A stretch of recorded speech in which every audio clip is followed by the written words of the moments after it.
Pourquoi les Européens et les Américains ont-ils décidé de réhabiliter le corridor de Lobito, qui est une route commerciale coloniale?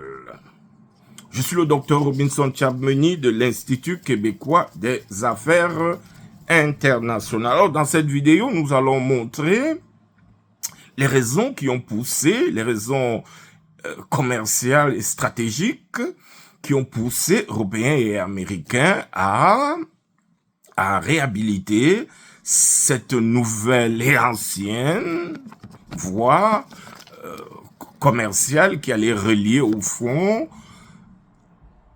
l'Afrique et l'Europe, les États-Unis. Alors rappelons que le corridor de Lobito est un gigantesque projet de voie ferrée qui est destiné à acheminer vers le port de Lobito sur la côte atlantique les matières premières stratégiques telles que le cuivre et le cobalt qui sont extraits de la République démocratique du Congo et de la Zambie, deux pays miniers dont les sous-sols abondent en minerais stratégiques qui sont recherchés autant par l'Union européenne que par les États-Unis et la Chine.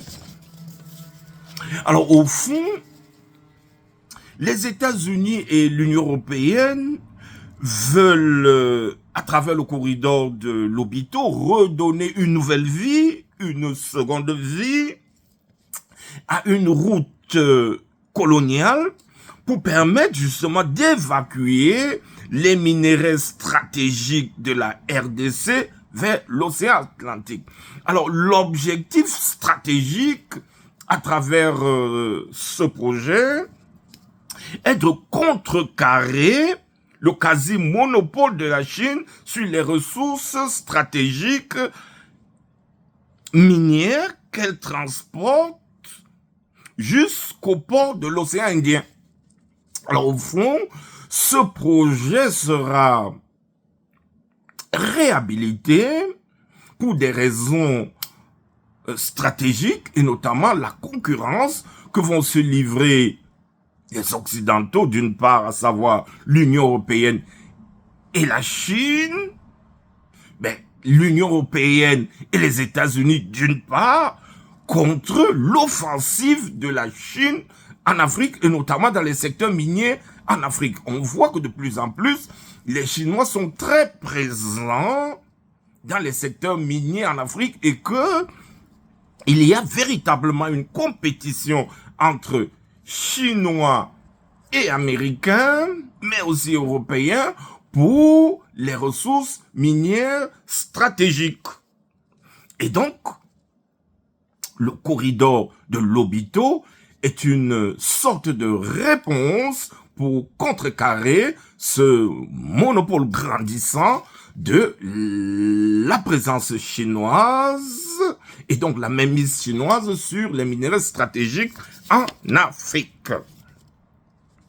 Alors, l'Union européenne et les États-Unis sont donc soucieux de concurrencer, de contrer la concurrence commerciale et technologique que leur livre Pékin. Donc, les États-Unis et l'Union européenne vont alors miser sur les minerais stratégiques qui se trouvent en Afrique et notamment en RDC et en Zambie en choisissant de construire le corridor de Lobito pour ainsi permettre d'exploiter ces minerais, de les transporter vers les marchés occidentaux. Alors, d'après les promoteurs de ce projet, cette nouvelle route ferroviaire et routière devrait permettre de raccourcir les délais de transport. Alors, 8 jours devraient permettre de relier ou de rejoindre l'océan Atlantique au lieu d'un mois pour gagner les rives de l'océan Indien. Donc, c'est une voie rapide qui devrait permettre de libérer l'énorme potentiel économique de la région.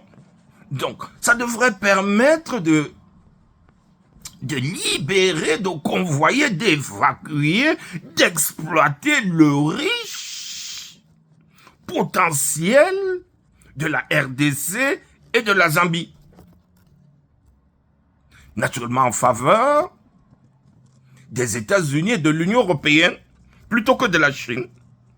Ceci améliorerait ainsi les exportations de la Zambie, de la RDC et de l'Angola vers les États-Unis notamment.